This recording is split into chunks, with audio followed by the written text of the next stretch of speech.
Om Swastiastu. Assalamualaikum warahmatullahi wabarakatuh. Salam sejahtera bagi kita semua. Shalom, namo buddhaya, salam kebajikan. Sebelumnya, saya ingin mengucapkan terima kasih banyak atas kesempatan yang telah diberikan kepada saya. Yang saya hormati, Ibu Igusti Ayusri Diana Putri, SKM MPH, selaku dosen pengampu mata kuliah komunikasi di Poltekkes Kemenkes Denpasar, beserta seluruh rekan-rekan mahasiswa yang saya banggakan. Pertama-tama, marilah kita panjatkan puja dan puji syukur kehadapan Tuhan Yang Maha Esa, karena berkat rahmat beliaulah kita dapat berkumpul dan hadir dalam keadaan sehat dan berbahagia pada hari ini. Sebelumnya, izinkan saya untuk memperkenalkan diri. Perkenalkan, nama saya Nimade Ayu Kertiwi Kantari, NIM PEK 07 1341200028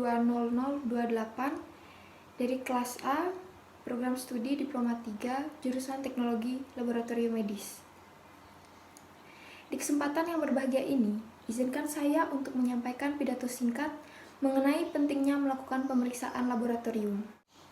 Hadirin yang berbahagia, perlu kita ketahui, menjaga kesehatan merupakan hal yang sangat penting bagi kita semua. Kita harus membiasakan diri kita untuk menjaga kesehatan diri kita sedini mungkin. Adapun hal yang dapat dilakukan yaitu melakukan pemeriksaan laboratorium. Pemeriksaan laboratorium adalah suatu tindakan dan prosedur pemeriksaan khusus dengan mengambil bahan atau sampel dari pasien dalam bentuk darah, sputum atau dahak, urin atau air seni, kerokan kulit, dan cairan tubuh lainnya dengan tujuan untuk menentukan diagnosis atau membantu menegakkan diagnosis penyakit. Pemeriksaan laboratorium tidak hanya dilakukan bagi individu yang sakit. Individu sehat yang rutin melakukan pemeriksaan laboratorium akan memperoleh banyak manfaat. Pemeriksaan laboratorium dapat berupa medical check-up secara berkala, sehingga individu dapat memantau terus kesehatannya. Selanjutnya, fungsi pemeriksaan laboratorium. Pemeriksaan laboratorium dilakukan untuk beberapa tujuan seperti untuk mendeteksi penyakit, menentukan risiko, memantau perkembangan penyakit, memantau perkembangan pengobatan, dan masih banyak lagi. Melihat beberapa tujuan dari pemeriksaan laboratorium yang disebutkan tadi, maka pemeriksaan laboratorium perlu dilakukan sedini mungkin atau segera setelah dokter mendiagnosa suatu penyakit. Seperti slogan yang sudah cukup dikenal di masyarakat, lebih baik mencegah daripada mengobati. Selanjutnya, persiapan saat akan melakukan pemeriksaan laboratorium, kita mengenal 3 tahapan proses, yaitu yang pertama persiapan, yang kedua pemeriksaan, dan yang ketiga pasca pemeriksaan. Ketiga proses tersebut memiliki perannya masing-masing. Ketika salah satu tahapan proses tersebut mengalami kecacatan atau kesalahan, maka hasil akhir dari proses tersebut atau pasca pemeriksaan sudah tentu salah. Karena itu, perlu ditekankan pada setiap proses tahapan laboratorium untuk benar-benar memperhatikan ketentuan-ketentuan yang berlaku.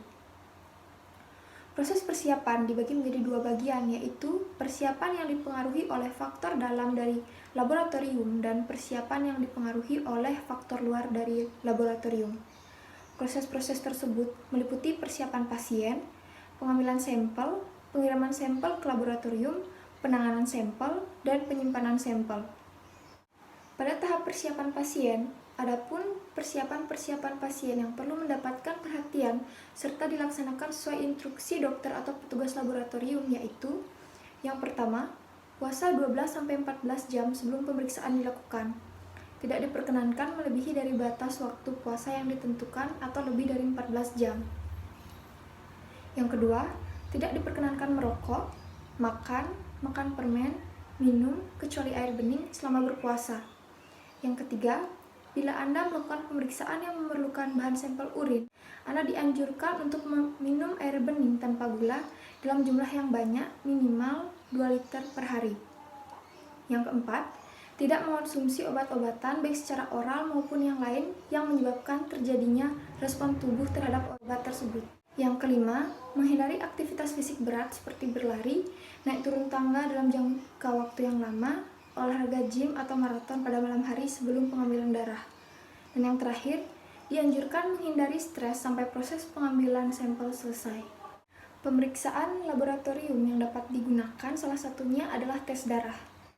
Tes darah tersebut merupakan tes yang hasilnya paling umum dan paling akurat.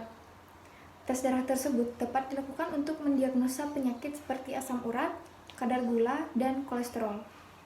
Baik, sekian yang dapat saya sampaikan. Saya mohon maaf bila ada kata-kata saya yang kurang berkenan. Saya berharap semoga apa yang saya sampaikan dapat bermanfaat dan menambah wawasan rekan-rekan sekalian. Atas perhatiannya saya ucapkan terima kasih dan saya tutup dengan Parama Santi. Om Santi Santi Santi Om. Assalamualaikum warahmatullahi wabarakatuh. Salam sejahtera bagi kita semua. Shalom, Namo Buddhaya, salam kebajikan.